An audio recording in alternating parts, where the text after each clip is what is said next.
Hey guys, Matthew, and welcome to the 4th episode of I Farmed Something for an Hour, and here is how much money I made. So in this episode, we jumped from yellow maps, and we went over to red maps. Early red maps, so we're talking about T11, T12s, and T13s. Mostly T12s is what I focused on, but I tried to spice it up a little bit, and I threw one Delirium Orb in order to get a little bit more juice out of my maps. So again, I went for Lex Ejoris. The reason for that is because of obviously the Delirium stuff, especially taking advantage of these 45% chance to get cluster jewels over here on the small nodes. Very good. And because I was forcing Delirium on basically via Delirium Orbs, I thought that, you know, there is definitely some possibility, and whenever you're forcing Delirium, you're going to get more of these bosses because of Persecutory Delusion, and they drop double the splinters, which makes up for a good amount of the total splinters that you actually get, especially when you're looking at low tier Delirium maps. Or low percent Delirium, I should say. So over the span of an hour, I was able to farm 7 maps total, so not quite 10 minutes per map. Obviously, Delirium maps are a lot longer to clear and to loot than regular maps. Not really looting though, to be honest. It was very quick to loot. There was nothing really dropping in there, but they take a little bit longer to clear, which is obviously to be expected. And of course, paired with a league mechanic in higher tier maps going all the way up to, you know, 9 or 10 rewards or whatever it is, obviously it takes a little bit longer to clear the map. So about 10 minutes per map, give or take. But this does not consider the time that it would take to sell all this stuff or to buy the Delirium Orbs themselves.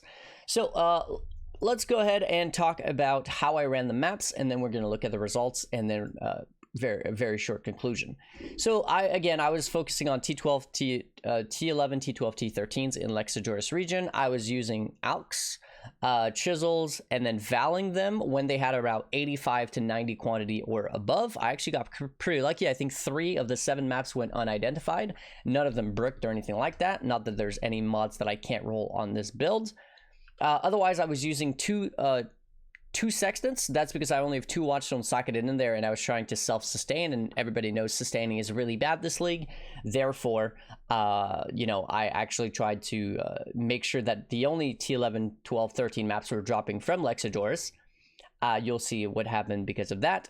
But again, only 2 sextants. Now, to try to make sure that I was actually able to sustain, I actually went ahead and used rusted cartography scarabs in order to try to help my sustain a little bit more, and they're not too expensive, 3 to 4 C each, so realistically you drop a single red map back pretty much and you've made your money back on those, so it's not too big of an investment. So let's talk about the investment actually. I started with 5 Delirium Orbs and 5 red maps, T12 is mostly, and of course some mapping currencies. I put everything in the Go tab, and the Excellence Next, the program, told me that it was worth 197 chaos. So this was my initial investment. I initially only had 5 because I thought it would take a little bit longer to clear the maps. So during the test, I actually at some point had to stop running maps in order to buy 2 additional maps and 2 additional Delirium Orbs to finish the test, because I was actually able to run 7 total, which is a little bit more than I expected. The build is very fast. Okay, so now let's look at their results. Now again, I've removed all the bad div cards, the bad essences, all the really bad stuff that would inflate the numbers on excellence but not really be worth anything. So after removing all the fluff, we come out with a total of 309 chaos. Now if we actually go ahead and remove the 197 chaos investment initially, we made a grand total of 112 chaos profit over the span of an hour, and this is including farming, you know, the 20% Delirious and the mechanic all the way up to the last wave in every single map. So very bad. Not only that, if we look at the amount of splinters that I got over the span of 7 maps, it's only a grand total of 115 splinters, which divided by 7 maps is about 16 splinters per map, which is really bad. Now, if we actually remove some of the stuff that I got as lucky drops as part of the league mechanics, which was a patient div card worth 20 chaos and also an ancient orb from a ritual worth 12 chaos, I actually made a laughable 80 chaos over the span of an hour, doing some content that is significantly harder than, you know, yellow maps or quarry or anything else, potentially even harder than T16 mapping, as Delirium adds a pretty significant level of difficulty. And I made about 2.5 times less than I made farming Quarry, and my build has to be a lot better, a lot faster, a lot stronger. I need way more damage, and yeah, overall, it's really, really bad. Okay, so let me tell you guys why it's so bad. The reason is very simple. Delirium is basically locked behind party play in the current state of the game. Delirium orbs at their current price tag of about 24C for the worst of the worst, really, and anything even remotely decent going for 30, 40, 50, 70, 80 plus chaos each. Really, to be able to make up for that, you actually need to basically be running high tier Delirium maps. So we're talking about 60, 80, and 100%. 60% would be the minimum if you are farming Lex Ejoris. In any other region of the Atlas, you'll want at least 80 to 100%. Now, why 60% only in Lex Ejoris? Because of Persecutory Delusions. Basically, with even just 60%, you are guaranteed to get both bosses because of this node, which is pretty strong. Anywhere else in the Atlas, you'll want at least 80, and of course, what you're really going for is 100%. Now, the thing is, even if you were capable of farming 100% Delirious, I actually did a test in Standard. I went back and used a regular map, 100% Delirious, and I used basically only Gilded Scarabs, 4 of them. I got a total of about 180 splinters, and of course the rest of the loot, which, after doing some math on that, turned out to be about 40 to 50C profit per map.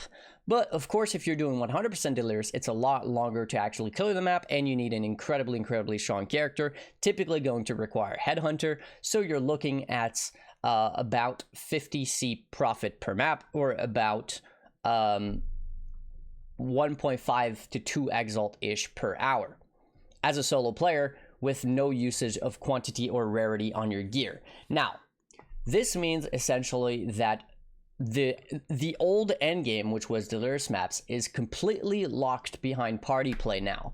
And the reason for that is that parties are able to pay these ridiculous prices and still turn a profit. Because first off, they're obviously stacking quantity and rarity because they're in a party. They're able to split the cost of these Delirium orbs, right? If there's 2 of you, technically it's not costing you 24 chaos, it's costing you 12 chaos each, right? And you get the bonus from party play. And of course, you're able to use like a carry and a support, which typically means you're going to be able to take advantage of having even some minimal, maybe 40-50% quantity and some rarity on your gear, and then get you yourself an ore bot or a curse bot or something like that in order to basically carry you as the main DPS, or some sort of party mechanic. And this is why, basically, in the current state of the game, because of how rare Delirium orbs are, and because of their ridiculous price, it is actually nearly a loss of currency to farm Delirious maps, which is very unfortunate. Now, if you're somebody who owns a Headhunter and you're able to smack even just a couple quantity gear on your character because you're playing one of those really strong builds, I would say that 100% Delirious is still worth it, especially if you're farming in another region than Lex Ejoris. That can take advantage of, for example, Valdo's Rest, trying to take advantage of Diplomatic Escort, or, other regions, maybe New Vastir, trying to take advantage of Emblematic, Glennick Carnes, trying to take advantage of the Strongbox nodes, something like that, or even Lyra Arthane with the Breaches paired with the Blights can actually also turn out to be pretty good, adding lots of monsters to your maps. But for the vast majority of players, unfortunately, it does mean that entry-level Delirious, just to try to, add a little bit of extra juice on your map, is unfortunately not on the table. And I also forgot to note, in those maps, I was actually using Alva, red tier Alvas, in 5 of those 7 maps. I kind of forgot about it. In 2 of those maps, so in 5 of those 7 maps, I was using Alvas. And yeah, it's just not worth it. It's very unfortunate. But that's pretty much the state of the endgame, or at least the early endgame. So hopefully you guys enjoyed. Before I go, I want to say a huge thank you to my supporters. As always, Flame Scorpion, Richard, Willie D, Alex, Jordan, Emil, Raymond, Tim, Scott, Lost with a Map, Grimoire, Nathaniel, Kremis, Justin, Kevin, the other Justin, So Nice, Axel, Mercury, and Bidson. As well as, of course, anybody else who supported me in the past, anybody else who wishes to remain anonymous, and a special thank you to everybody listed here. And that'll be Matthew signing out. Until the next one. Peace.